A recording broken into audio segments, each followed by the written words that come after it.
Hello everyone, कैसे हो सभी लोग। मैं हूं आपका बस का भैया और आपसे का स्वागत है आपके अपने चैनल रैंक प्लस पर। सो बच्चों देखो, आज की वीडियो काफ़ी ज़्यादा स्पेशल होने वाली है क्योंकि हम बात करने वाले हैं नीट 2024 के लिए केमिस्ट्री के कौन से वो टॉपिक्स हैं जो आपको ज़रूर करके जाने ही हैं। लाइक इनको तो आपको छोड़ना ही नहीं है, जो आपके जिनको मैं बोल सकता हूँ आपके श्योर शॉर्ट टॉपिक्स। तो मैं आपको बताऊँगा टोटल 12 आपके श्योर शॉर्ट टॉपिक्स कौन से रहेंगे जहाँ से क्वेश्चन आएंगे ही आएंगे। ठीक है, और ये मैं कैसे बता सकता हूँ, इसका एक रीज़न है। क्यों? अगर तो यहाँ पर मैंने प्रॉपर एनालाइज किया अच्छे तरीके से कि आपके लास्ट प्रीवियस ईयर के जो आपके क्वेश्चंस आ रहे हैं वो किस तरीके से आ रहे हैं, किस टॉपिक से आ रहे हैं, और साथ ही आपको पता है कि सिलेबस में भी चेंज हुआ है, सिलेबस कम भी हुआ है, और इसका इफेक्ट आपको पता है जेई के पेपर में पड़ा है, जेई का फर्स्ट अटेम्प्ट के पेपर पे। और उसी को देखते हुए और अभी जो चल रहा है सबको देखते हुए मैं दोनों को मिलाकर के कह सकता हूँ कि कौन से टॉपिक्स सबसे बेस्ट रहने वाले हैं जो इस साल के लिए आपको जरूर करने ही, जो मतलब छोड़ने हैं ही नहीं। ओके, और ये वीडियो अगर अच्छी लगे तो यार लाइक जरूर करना, एंड कोई भी डाउट हो तो कमेंट सेक्शन में आप जरूर बता देना। ठीक है, तो एक एक करके हम बात करेंगे ऑर्गेनिक, इनऑर्गेनिक और फिजिकल केमिस्ट्री यानी कार्बनिक, अकार्बनिक और भौतिक रसायन के लिए। सबसे पहले हम बात करने वाले हैं हमारे अकार्बनिक रसायन की। सबसे पहले हम बात करते हैं तो वैसे मैं आपको बता दूं ज्यादातर जो यहाँ से पार्ट रहता है वो आपको पता है थियोरेटिकल रहता है। न्यूमेरिकल क्वेश्चन यहाँ से थोड़े कम देखे जाते हैं। ठीक है, लेकिन हाँ अगर आ जाए तो छोटे मोटे न्यूमेरिकल होते हैं, छोटे मोटे फॉर्मुला बेस्ड होते हैं। लेकिन कौन से टॉपिक्स जहाँ पर आपको जरूर ध्यान देना है, जो आपको मतलब छोड़ने बिल्कुल भी नहीं है। सबसे पहला मैं आपको बात करता हूँ वो है आपका एमओटी का, यानी कि मॉलिक्यूलर ऑर्बिटल थ्योरी, आणविक कक्षक सिद्धांत, जो कि आपका रासायनिक आबंधन एवं आणविक संरचना का टॉपिक है। ये बहुत ज्यादा इंपॉर्टेंट है क्योंकि देखो यहाँ से हर साल देखा जाता है बंद क्रम के क्वेश्चन है ना अक्सर पूछे जाते रहे। और अगर मैं इसको थोड़ा सा जेई से अगर मैं रिलेट भी करूंगा, क्योंकि आपको पता है जेई में भी सिलेबस रिड्यूस हुआ है और नीट में भी रिड्यूस हुआ है, तो कहीं ना कहीं आपका जो सिलेबस कम हुआ है तो कहाँ से टॉपिक ज्यादा आ रहे हैं, कहाँ से क्वेश्चन ज्यादा आ रहे हैं। तो जेई में भी देखा गया कि भाई कहीं ना कहीं ये वाला टॉपिक काफी पूछा जा रहा है, एमओटी का, और एक आपका या फिर इसके अंदर चुंबकीय व्यवहार का जो टॉपिक है, यानी कि आपका कोई भी अणु आपका प्रतिचुंबकीय होगा कि अनुचुंबकीय होगा। इस प्रकार से क्वेश्चन एमओटी के अंदर बहुत ज्यादा पूछा जाता रहा है। ठीक है, तो जेई के अंदर भी है, कहीं ना कहीं देखा गया इस साल के लिए, और इसी आपसे अकॉर्डिंगली नीट के लिए भी, क्योंकि सिलेबस रिड्यूस हुआ है, काफी ज्यादा इंपॉर्टेंट बन जाता है। तो थोड़ा सा पैटर्न में देखते हुए चल रहा हूं सारा कुछ कि क्या अच्छा है। तो एमओटी को भाई आपको जरूर अच्छे से करना ही करना है, एक चीज। दूसरा टॉपिक वो है आपका आवर्ती गुणों का, यानी आप जानते हो कि आपका आवर्त सारणी में अगर हम बात करेंगे, जो आपका चैप्टर है तत्वों का वर्गीकरण एवं गुणधर्मों में आवर्तता, तो वहां पर आपके पास जो आवर्ती गुण जो आपके पास है, यानी जैसे आपकी परमाणु त्रिज्या हो गई या परमाणु आकार, आयनिक त्रिज्या हो जाती है, आयनन ऊर्जा हो गई, इलेक्ट्रॉन लब्धि ऊर्जा हो जाए, विद्युत ऋणात्मकता हो जाए, तो इनका जो आवर्ती गुण है ना वो अक्सर आपसे पूछा जाता है कि वर्ग या आवर्त में क्या आपको परिवर्तन देखने को मिलता है। और इसमें भी मैं आपको एक छोटी सी चीज बताना चाहूंगा, जहां पर आपको ज्यादा फोकस करना है वो है इन सभी के अपवाद में। ध्यान रखना, अपवाद में थोड़ा सा ज्यादा फोकस रखना। क्यों? क्योंकि देखो जो चीज सिंपल हो रही है वो तो सभी लोग जानते हैं, लेकिन क्वेश्चन का लेवल अगर अच्छा करना है तो क्या पूछा जाएगा, जो चीज हर कोई नहीं जानता, ताकि बच्चों में थोड़ा डिफरेंस किया जा सके। देखो सिंपल सी बात है, अगर आपका पेपर सभी के लिए अगर इजी हो जाएगा तो सभी टॉप कर जाएंगे, फिर ऐसे तो भी प्रॉब्लम है ना। तो वो करते क्या है, वो कुछ कुछ पार्ट, कुछ कुछ क्वेश्चन अपवादों के ज्यादा डालते हैं। ठीक है, जिससे फायदा क्या रहता है, जिसने ध्यान से पढ़ा होगा वो तो कर जाएगा, और जो नहीं पढ़ा वो थोड़ा सा नीचे रह जाएगा, और इससे डिफरेंस बन जाता है, जैसे कि रैंकिंग में काफी ज्यादा इफेक्ट पड़ता है। लेकिन अगर आपको अपनी रैंकिंग अच्छी रखनी है तो मैं बताऊंगा आपको यहाँ पर आपको जितने भी अपवाद हैं आवर्ती गुणों के अंदर वो आपको जरूर ध्यान रखने हैं। ओके, अच्छा नेक्स्ट हम बात करते हैं हमारा संकरण एवं वेस्पर थ्योरी का। ध्यान रखना, रासायनिक आबंधन एवं आणविक संरचना का ये जो चैप्टर है इसके अंदर ये टॉपिक बहुत ज्यादा इंपॉर्टेंट है। क्यों? क्योंकि आपको बता दूं यहां से आपके पास अक्सर आकार और आकृति के क्वेश्चन बहुत ज्यादा पूछे जाते हैं, हमेशा पूछाते हैं। आकार हो गया, आकृति बोल लो, ज्यामिति कह लो, संरचना कह लो, तो ये जो क्वेश्चन है ना ये बहुत ज्यादा पूछे जाते हैं। और इन दोनों को बताने के लिए, यानी आपके आकार, आकृति या ज्यामिति बोल लो या फिर संरचना कह दो, इन सभी को बताने के लिए आपको ओवरऑल ये दो टॉपिक्स बहुत अच्छे से आने चाहिए, संकरण और आपका वेस्पर सिद्धांत। बहुत ज्यादा आपका इंपॉर्टेंट रह जाता है। अगेन मैं आपको बता रहा हूं, प्रीवियस ईयर के अगर पेपर भी देखोगे तो ये टॉपिक आपको ऑलमोस्ट हर पेपर में आपको मिल जाएगा। ओके, एंड साथ ही इस साल अगर जेई का पेपर भी अगर मैं एनालाइज करता हूं तो भी मुझे देखने को मिलता है कि भाई ये टॉपिक से क्वेश्चन आए, ऑलमोस्ट हर एक शिफ्ट का जितना भी पेपर थे उसमें यहां से क्वेश्चन काफी देखने को मिल गया। तो इसलिए भाई इंपॉर्टेंट है, तो वो पेपर पैटर्न समझ लो। अभी जैसे पेपर आ रहे हैं उसका पैटर्न समझ लो, क्योंकि केमिस्ट्री में जेई और नीट को मैं दोनों को अगर देखूं तो सिलेबस रिड्यूस हुआ है। तो अगर आपको जेई का अगर आपको आइडिया दिख गया कि भाई जेई का पेपर कैसा हुआ है, अगर मैं नहीं देखा थोड़ा बहुत देख लेना, आइडिया मिल जाएगा कहां से ज्यादा आ रहा है टॉपिक या कहां पर चेंज हुआ है, तो क्या ज्यादा पूछा जा रहा है। ठीक है, और उसी के आधार पर मैं नीट के लिए भी आपको प्रेडिक्शन दे सकता हूँ बहुत आराम से, बहुत अच्छे तरीके से। हालांकि आप बहुत सोचना और विचारना जरूर पड़ेगा, लेकिन हाँ ये काम मेरे हिस्से का है, पर आपका काम ये है कि इन टॉपिक्स को बिल्कुल भी छोड़ना ही नहीं है, करके ही जाना है, ठीक है।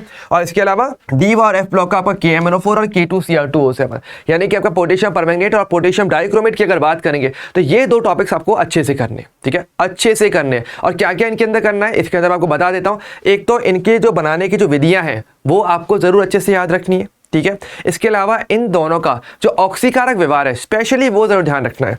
क्या ध्यान रखना है इनका? स्पेशली इनका ऑक्सीकारक व्यवहार, कि आपको पता है ये दोनों के दोनों क्या है, ऑक्सीकारक होते हैं। तो इनका ऑक्सीकारक व्यवहार के लिए जो भी रिएक्शंस हैं वो आपको जरूर ध्यान रखनी है, बहुत ज़्यादा इंपॉर्टेंट है। मैं अगेन बोल रहा हूँ बहुत इंपॉर्टेंट है। अगर आपने नहीं पता, आपको लग रहा है थोड़ा सा भी डाउट है, मैं कहूँगा सीधी सीधी बात बोलता हूँ, आप जेई का मेंस का जो इसका जो पेपर आया फर्स्ट अटेम्प्ट का, उसके थोड़े क्वेश्चंस देखना, आपको इनके ऑक्सीकारक व्यवहार का क्वेश्चन आपको मिलेगा ही मिलेगा। और ये नहीं बोला एक ही शिफ्ट में, नहीं, 10 शिफ्ट में आपके पास टोटल पेपर हुए थे जेई मेंस के, और वहाँ पे मोस्टली शिफ्ट के अंदर इनका क्वेश्चन आया था, और वो भी आया था इनके ऑक्सीकारक व्यवहार से। तो मैं बता रहा हूँ बहुत ज़्यादा इंपॉर्टेंट है और नीट में आएगा ही आएगा, ठीक है। तो इनऑर्गेनिक केमिस्ट्री में चाहूँगा कि आप ये 4 टॉपिक्स तो आपको अच्छे से करने ही करने, ठीक है। लेकिन ध्यान रखना ये तो केवल इनऑर्गेनिक के, इसी प्रकार से हम ऑर्गेनिक और फिजिकल केमिस्ट्री की भी हम बात करने वाले, ओके। लेकिन इनको तो भाई बिल्कुल भी छोड़ना ही नहीं है, तो आगे बने हुए रहना ताकि आपको हर एक चीज़ पूरी पता रहे, कहाँ पर जरूर करना ही करना है, ठीक है, जो बिल्कुल नहीं छोड़ना है, ठीक है। अच्छा, इसी के साथ मैं आपको एक बात और बताना चाहूँगा कि आपका जो NEET rank plus Hindi medium channel है, यहां पर एक नई सीरीज हम स्टार्ट करने वाले। अगर आपको लगता है कि आपकी पढ़ाई थोड़ी सी भी कमजोर है, या आपको लगता है कि यार ये जो टॉपिक जैसे मैंने बताए, या जो मैं टॉपिक अभी आपको आगे बताने वाला हूं आपके ऑर्गेनिक या फिजिकल केमिस्ट्री के, किसी में भी आपको लगता है कि यार ये टॉपिक अच्छा हो जाए तो आपके नंबर सिक्योर हो जाएंगे। अगर आपको ऐसा लगता है, थोड़ा सा भी डाउट है, तो आपके लिए हम एक सीरीज स्टार्ट करने वाले हैं नीट प्रतिज्ञा करके। और प्रतिज्ञा किस बात की है? प्रतिज्ञा आपको इस बात की लेनी है कि आपके पास 680 से ऊपर नंबर आपके आने ही चाहिए, और अच्छे नंबर, क्योंकि रैंकिंग अच्छी रहेगी तो आपको एक अच्छा मेडिकल कॉलेज भी मिलेगा। तो यार अगर आपको थोड़ा सा भी डाउट है, थोड़ा सा भी लगता है कि यार चीज़ें थोड़ी और अच्छी की जा सकती हैं, थोड़ा सा और सुधार किया जा सकता है, बस थोड़ी सी नॉलेज की, थोड़ी सी गाइडेंस की ज़रूरत है, तो आपके लिए मैं कहूँगा NEET Hindi medium rank plus channel बहुत ज़्यादा अच्छा रहने वाला है, क्योंकि वहाँ पर ये सीरीज़ आपको बहुत ज़्यादा हेल्प करने वाली है, ठीक है। तो अगर आपको लगता है कि यार आपके भास्कर भैया आपको जो केमिस्ट्री पढ़ाते हैं, अगर वो भी थोड़ी सी भी हेल्प कर सकते हैं, आपको लगता है थोड़ी सी भी हेल्प की ज़रूरत है मेरी, तो मैं आपको कहूँगा कि भाई यहाँ पर आ जाओ और आपकी सारी समस्याएं दूर हो जाएंगी, सारी की सारी समस्याएं। और एक यहाँ पर होने वाली है, ये मैं आपको बताता हूँ, यूट्यूब पर ही आपका जब करना चैनल है NEET rank plus Hindi medium, वहीं पर ही इसको हम पढ़ेंगे, वहीं पर हम सारी प्रैक्टिस करने वाले हैं, सारी बातें हम करने वाले होंगे। अच्छा, किसी को डाउट भी है कि हाँ भाई ये अच्छा क्यों है, थोड़ा बहुत आपको लगेगा कि भैया इसमें क्या नया होने वाला है या क्या क्या बातें होने वाली हैं, तो चलिए मैं आपको सारी बातें मैं बता देता हूँ। पहली चीज तो नीट प्रतिज्ञा की अगर बात करेंगे तो इसमें आपको क्या क्या मिलेगा, आपको पूरी प्रैक्टिस मिलेगी। थ्योरी इसके अंदर इतना नहीं रहने वाला होगा, लेकिन मैं आपको ये बता देता हूँ जो भी हम क्वेश्चन की प्रैक्टिस करने वाले होंगे वो बहुत ही ज्यादा तरीके से हम करने वाले हैं। तरीका मतलब कि कौन से टॉपिक्स करने हैं एग्जैक्टली, ठीक है, कैसा क्वेश्चन पैटर्न बनता है, किस पैटर्न के क्वेश्चन आपसे पूछे जाते हैं। क्योंकि देखो मेरे को ऐसा लगता है कि थ्योरी इस टाइम पे सभी ने कहीं ना कहीं कर रखी है, कहीं ना कहीं सभी ने थ्योरी कर रखी होगी, राइट, लेकिन अभी भी आपको प्रैक्टिस की जरूरत है। क्यों? क्योंकि देखो थ्योरी पढ़ना और थ्योरी पढ़ के क्वेश्चन करने में बहुत ज़्यादा फर्क होता है। इसका एक रीज़न होता है। देखो हमें क्या लगता है कि जैसे आप बोर्ड्स की बात करते हो, स्कूल लेवल तक की बात करते हो, आप क्या करते हो, आप थ्योरी याद कर लेते हो, रट लेते हो, मोस्टली रटते हैं, याद भी कर लेते हैं, वही वाली चीज़ें है ना, और बाद में क्या करते हैं एग्जाम में उसको लिख के आ जाते हैं, कुछ नहीं आता तो अपने मन से लिख के आ जाते हैं। लेकिन आपको पता है नीट के एग्जाम में ऐसा नहीं होने वाला। क्यों? आपको एक लाइन दी जाएगी और उस लाइन में जो भी आपका क्वेश्चन होगा उसके करेक्ट आंसर आपको चूज करना पड़ता है। तो उस लाइन को पढ़ना, उस लाइन का सही मीनिंग निकालना और उससे 4 ऑप्शन में से एक ऑप्शन चूज करने में आपको प्रॉपर समझ लगेगी। और ये रट के नहीं होगा, याद करके भी नहीं होगा इतना ज़्यादा, इसके लिए आपको प्रैक्टिस चाहिए होती है। तो यहाँ पर हमारे पास प्रैक्टिस पे हम पूरा ज़्यादा फोकस करने वाले, ज़्यादा से ज़्यादा।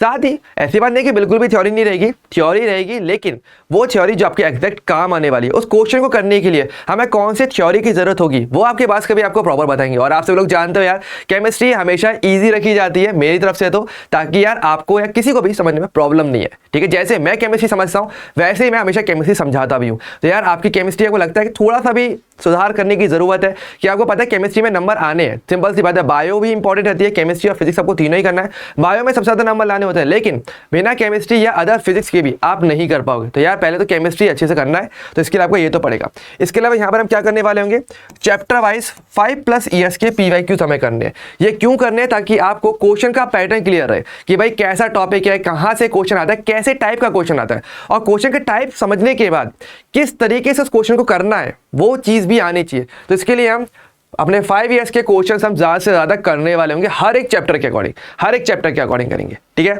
इसके अलावा एनसीईआरटी की फुल कवरेज हमें करनी है पेज बाय पेज। एनसीईआरटी क्यों? क्योंकि देखो सिंपल सी बात है, सिलेबस में भी चेंज हुआ है। अगर आप किसी और रेफरेंस बुक का यूज लेते हो अच्छी बात, कोई प्रॉब्लम नहीं है, लेकिन आपको एक बात मैं क्लियर बताना चाहता हूं, जितनी भी रेफरेंस बुक होती है ना, आपको क्या लगता है कि वो रेफरेंस बुक भी कहां से बनी है? उन सबकी रेफरेंस भी कौन है? वो एनसीईआरटी होती है, ये पहले समझो। आपने कभी सोच देखा कि कोई रेफरेंस बुक हो और उसमें वो चैप्टर हो जो एनसीईआरटी में ही नहीं है? ऐसा नहीं होता है, ठीक है। एनसीईआरटी का टॉपिक ही होगा, उसी को हो सकता है चैप्टर बना दे, लेकिन अलग से कभी भी ऐसा कोई चैप्टर नहीं आएगा किसी भी रेफरेंस बुक में जो एनसीईआरटी के अंदर जिसका टॉपिक या जिसका नाम ना हो। इससे ध्यान रखना, सबसे बेस्ट जो बुक है वो आपके लिए एनसीईआरटी है, तो वो आपको पेज बाय पेज पढ़ना है, क्योंकि आपके पास जो थियोरेटिकल क्वेश्चन होते हैं वो भी एनसीईआरटी के ही होते हैं, तो ये तो करना ही करना है। और इसके अंदर हम ये भी करने वाले हैं क्रैश कोर्स के अंदर, ओके, बहुत इंपॉर्टेंट। इसके अलावा नीट 2024 का पेपर हम यहीं से आएगा, इसकी तो पूरी बात बिल्कुल सही है, क्योंकि देखो जैसे अभी मैंने आपको इनऑर्गेनिक केमिस्ट्री के सारे शॉर्ट टॉपिक्स बता दिए, इसी प्रकार से ऑर्गेनिक की बताऊंगा और आपके फिजिकल केमिस्ट्री के बताएंगे। तो ऐसे में क्या लगता है, क्या नहीं आएगा? अरे बिल्कुल आएगा, क्योंकि यहां पर हम प्रॉपर डिटेल एनालिसिस के बाद ही इस चीज को लेकर आने वाले हैं, ऐसे नहीं आने वाला, ठीक है। रैंडमली चीजें करोगे नहीं हो पाती है, लेकिन अगर प्रॉपर सोच के किया जाए तो वो बहुत अच्छे से होता है। लेकिन ये सोचने का काम आपका नहीं है, वो काम है हमारा है, वो मैं करूंगा आपके लिए। आपका काम बस इतना है कि यहाँ पर आना है, प्रतिज्ञा लेनी है कि भाई 680 से ऊपर नंबर लेकर आने हैं, तो आपको वो करना है, ठीक है।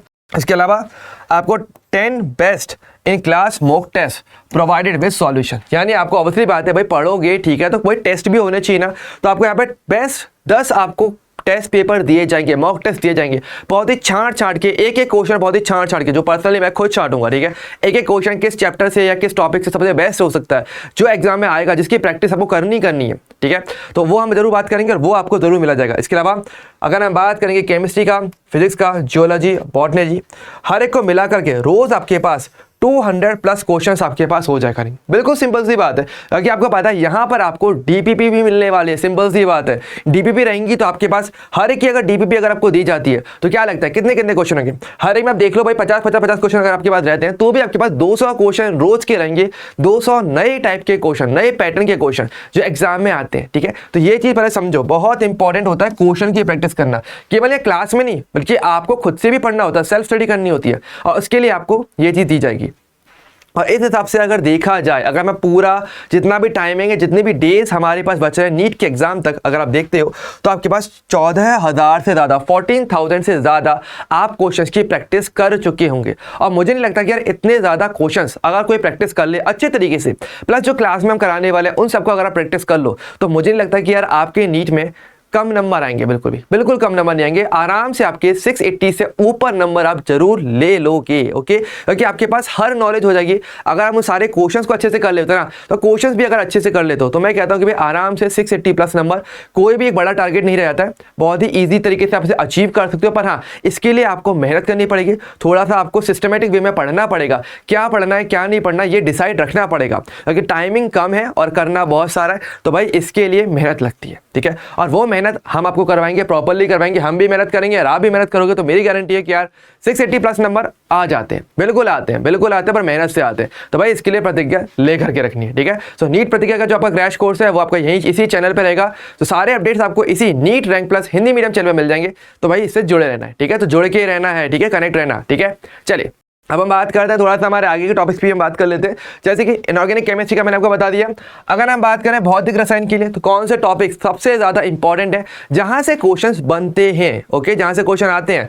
सबसे पहला सबसे ज्यादा स्टार टॉपिक जिसको मैं बोलता हूं, मैं हमेशा इसको स्टार टॉपिक मानता हूं, हर टाइम से मानता आया हूं, वो है आपका मोल अवधारणा। फिजिकल केमिस्ट्री का सबसे इंपॉर्टेंट टॉपिक जिसमें सबसे ज्यादा गलतियां भी होती है, लेकिन अगर आ जाए तो पूरी फिजिकल केमिस्ट्री सुधर जाती है, संवर जाती है, इसको मैं बोलता हूं वो मोल अवधारणा। तो भाई इस टॉपिक पे महारत रखनी है, इसको हल्के में नहीं रखना, इसको मतलब पूरी महारत कर लेना कि भाई कैसे भी आ जाए, किसी भी टाइप की चीज हो जाए, ये टॉपिक अच्छे से आना चाहिए, क्योंकि ये एक चैप्टर की बात नहीं है, ये टॉपिक आपके ऑलमोस्ट हर फिजिकल केमिस्ट्री के चैप्टर में इसका यूज होता रहता है। तो इसलिए भाई इस पे तो महारत रखनी ही रखनी है, ठीक है। इसके अलावा परमाणु की संरचना में बोहर मॉडल और क्वांटम संख्याएं, देखो भाई ये तो आई थिंक बताने की भी जरूरत नहीं है। क्वांटम संख्याओं के बारे में तो भाई आपको पता है, आपकी जितनी भी चारों क्वांटम संख्याएं उसके आधार पे आपको पता है बहुत सारी चीजें हम कर सकते हैं। इलेक्ट्रॉनिक विन्यास के आधार पे क्वेश्चन कहां से आते हैं, क्वांटम संख्याओं पर आधारित आते हैं। तो भाई इसको अच्छे से करना है, ठीक है, इसको बिल्कुल भी छोड़ना नहीं है, गलती से भी नहीं छोड़ना है। इसके अलावा आपकी जो विद्युत रसायन है उसके अंदर नर्स समीकरण जो आपके पास रहती है वो काफ़ी ज़्यादा इंपॉर्टेंट टॉपिक आपके पास रहेगा, तो उसको अच्छे से करना। बाकी देखो उसके अंदर ना सबसे इंपॉर्टेंट वही एक समीकरण है, नर्स समीकरण अगर आप अच्छे से कर लेते हो तो मेरे हिसाब से ना आप इलेक्ट्रोकेमिस्ट्री का सबसे इंपॉर्टेंट टॉपिक कर चुके हो। बाकी सारी बातें भी रहेंगी लेकिन ये टॉपिक सबसे अच्छा रहेगा। इसके अलावा प्रथम कोटि की रासायनिक अभिक्रियाएं, जो कि आपकी रासायनिक बलगतिकी का जो टॉपिक है आपका प्रथम कोटि की रासायनिक अभिक्रियाएं, ये आपको जरूर अच्छे से करना होगा। क्यों? क्योंकि देखो यहाँ से क्वेश्चन ज्यादा पूछे जाते हैं, ठीक है। इसके अलावा शून्य कोटि भी होता है, शतम कोटि भी होता है, ठीक है, द्वितीय कोटि भी हो सकता है, तृतीय कोटि भी जा सकता है होने को तो, लेकिन वहां से इतना नहीं पूछा जाता। लेकिन सबसे ज्यादा क्वेश्चन जो देखे जाते हैं नीट में पूछे हुए वो है आपके प्रथम कोटि के। तो प्रथम कोटि की रासायनिक अभिक्रियाएं आपको जरूर अच्छे से करनी ही है। ओके, क्लियर है। चलिए अब बात करते हैं हमारे फाइनली हमारी कार्बनिक रसायन की यानी ऑर्गेनिक केमिस्ट्री के। तो सबसे पहली चीज जो आपको जरूर करनी है वो है क्या, जितने भी नेम रिएक्शंस है भाई इसको तो भाई आपको अच्छे से करना ही करना है। जितने भी आपकी नेम रिएक्शंस है सबको अच्छे से याद कर लेना नाम के साथ, और स्पेशली फोकस कहाँ पे करना है, स्पेशली जब भी आप कोई रिएक्शन देखने वाले हो ना हमेशा इनके अभिकर्मक पर आपको ज्यादा से ज्यादा फोकस करना है। जो भी आपके अभिकर्मक है इन पर आपको क्या करना पड़ेगा, ज्यादा से ज्यादा फोकस करने की जरूरत है। क्यों? क्योंकि अभिकर्मकों के आधार पे आप बहुत सारी रिएक्शंस को भी कर सकते हो, तो दोनों तरीके से रिएक्शंस आपको करने की जरूरत है। और इन केस आपको मैं बता दूं, मेरे को पता है बहुत से बच्चों की आप में से मुझे पता है ऑर्गेनिक केमिस्ट्री अच्छी नहीं होती है क्योंकि रिएक्शंस अच्छे से नहीं आ पाती, तो चिंता मत करना। जैसे कि मैंने को बताया आपकी जो नीट प्रतिज्ञा का जो क्रैश कोर्स है उसमें हम सबसे पहले कहीं ना कहीं ऑर्गेनिक केमिस्ट्री ही करेंगे। ये मैं आपको अभी ऑलरेडी एडवांस में थोड़ा सा बता देता हूं। ओके, हालांकि प्रॉपर डिटेल भी आपको मिल जाएगा कि भाई कौन से दिन क्या क्या होने वाला है, उसका भी प्लानर रहेगा। लेकिन हाँ, ऑर्गेनिक से डालें तो भाई फिर तो आई वुड से कि नीट प्रतिज्ञा सबसे बेस्ट ही रहेगा आपके लिए। इसके अलावा फिजिकल ऑर्गेनिक और इनऑर्गेनिक भी हमें करना ही है, सारे ही करना है। लेकिन हाँ अच्छा, इसके अलावा सेकंड नंबर पे सबसे ज्यादा डिमांडेबल टॉपिक हर साल क्वेश्चन देता है आपका IUPAC। ओके, और समाव्यवस्था भी भाई अच्छे से करके जाना। लेकिन मैं आपको फोकस करूंगा कि भाई IUPAC जो आपके GOC सामान्य कार्बनिक रसायन का हिस्सा होता है सबसे ज्यादा ये आता है। इसके तो एक मैं आपको बहुत ही क्लियर बात बताता हूं, या तो आपसे डायरेक्टली जो मैंने अब तक देखा है आपके प्रीवियस ईयर्स में, या अगर मैं JEE मेंस का जो इस साल का जो पैटर्न चेंज होता आ रहा है तो कैसा कैसा पेपर बन रहा है उसको देखूं, तो भी ये देखा जाता है IUPAC आता है, हर बार आता है। मुश्किल नहीं आता, लेकिन बच्चे ना इसको भी गलत करके आते हैं क्योंकि बहुत ही छोटी छोटी गलतियां हो जाती हैं जो कर देते हैं, या फिर हल्का फुल्का इसके अंदर जो अपवाद टाइप चीजें होती हैं कि भाई जो थोड़ा बहुत एक्सेप्शन वाली चीजें आ जाती है ना तुरंत गलतियां हो जाती हैं। तो भाई इसके अंदर भी आपको एक्सेप्शंस भी पता होने चाहिए, किस टाइप के एक्सेप्शंस रह सकते हैं या कहां पर नियम थोड़े से बदल जाते हैं, तो इधर आपको जरूर फोकस करना है। इसके अलावा आपका जैव अणु, ओके, जैव अणु का टॉपिक सबसे ज्यादा इजी थियोरेटिकल टॉपिक रहता है आपके ऑर्गेनिक केमिस्ट्री का। और यहाँ से ये जो पार्ट आपको पता है थोड़ा सा आप इसे बायो में भी पढ़ते हो, तो भाई इस टॉपिक को अच्छे से कर लेना, जरूर कर लेना है आपको। रीजन क्या है इसका, थियोरेटिकल आएगा, इजी आएगा, क्वेश्चन ऐसा होगा, क्वेश्चन लिखा रहेगा, डायरेक्टली बस टिक करना है, ठीक है। और प्रीवियस ईयर में भी देखोगे ना ऐसे ही क्वेश्चन पूछे गए हमेशा, डायरेक्ट टिक करने वाले, देख के टिक हो जाएगा। तो आपको 2-3 सेकंड मुश्किल से लगेगा, वो भी सोचने के लिए, पढ़ने के लिए तुरंत क्लिक करेगा और टिक हो जाएगा डायरेक्ट करने वाला। तो भाई इसको तो करना ही करना है। और सबसे और लास्ट में आपको पढ़ना C+ यानी कार्बोधनायन, कार्बनायन, कार्बन मुक्त मूलक जो कि आपके मध्यवर्ती होते हैं, इनका स्थायित्व आपको जरूर अच्छे से देखना होता है, ठीक है। इनका स्थायित्व वाला क्वेश्चन बहुत ज्यादा पूछा जाता है। इसके अलावा अम्लीय और क्षारीयता का जो सामर्थ्य होता है, अम्लीय क्षारीय सामर्थ्य, ये बहुत पूछा जाता है। और आपको पता है ये किसका हिस्सा है, आपका GOC का अगेन हिस्सा है ना, जो कि आपका GOC रहता है, उसका ये हिस्सा रहता है। तो वहां से आपको ये वाला पार्ट जरूर अच्छे से करना है, ठीक है। तो ये बेसिक आपके ऑर्गेनिक केमिस्ट्री के 4 टॉपिक्स हो जाते हैं, ठीक है। तो फिजिकल, ऑर्गेनिक, इनऑर्गेनिक, मैंने आपको हर एक के अंदर मेन टॉप मोस्ट 4 टॉपिक्स आपको बता दिए। चैप्टर वाइज भी आप देख सकते हो उसको, या टॉपिक वाइज भी, जहां से आपके नीट के अंदर क्वेश्चंस आएंगे 2024 में जो आएंगे क्वेश्चन डायरेक्टली। ओके, सीधा सीधा बता रहा हूं, मैं आपको परफेक्ट बता रहा हूं, क्योंकि इसके लिए भाई बहुत सोचा था, बहुत अच्छे से सोचा गया है। और अगर आपको लगता है कि किसी भी टॉपिक में आपको थोड़ा कमजोर लगते हो,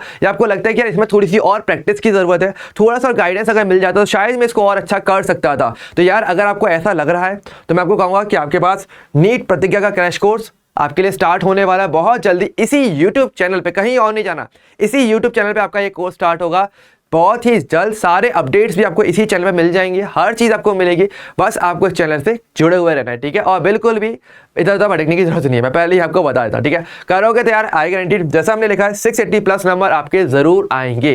ओके, कोई भी डाउट हो तो आप मुझे जरूर इसी वीडियो में कमेंट में करके बता सकते हो कि हाँ भैया ये टॉपिक्स अच्छे हैं, या फिर इन टॉपिक्स पे थोड़ा सा मुझे फोकस करने की जरूरत है, ये भी आप मुझे बता सकते हो बिल्कुल। और इसके लिए आपके पास के भी पूरी मेहनत करने वाले हैं, ठीक है। तो इस वीडियो में इतना ही। अगर अच्छा लगे तो लाइक जो करना, एंड ज़्यादा से ज़्यादा सभी सभी बच्चों को शेयर जरूर कर देना ताकि सभी बच्चों को इसका ज़्यादा से ज़्यादा फायदा मिले। तो इस वीडियो में इतना ही। अभी हम मिलेंगे नेक्स्ट वीडियो में, नेक्स्ट सेशन में कभी। तब तक के लिए bye bye and take care.